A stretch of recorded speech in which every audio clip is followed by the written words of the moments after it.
দাদা বলো তো, ভারতের সংবিধানের কত নম্বর ধারায় রাষ্ট্রপতি শাসন জারি হয়?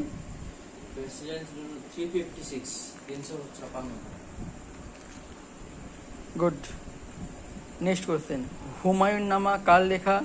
গুলবদন বেগম। গুড।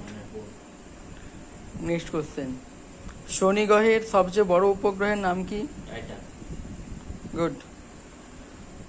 ঘরঘরার যুদ্ধ কাদের মধ্যে হয়েছিল? 1529 বাবর আর আফগান সুলতান মোহাম্মদ লোদি। গুড। ভারতের বর্তমান নির্বাচন কমিশনের নাম কি? তো রাজীব কুমার আছে। গুড। ঝিনুকের রেচনাঙ্গের নাম কি?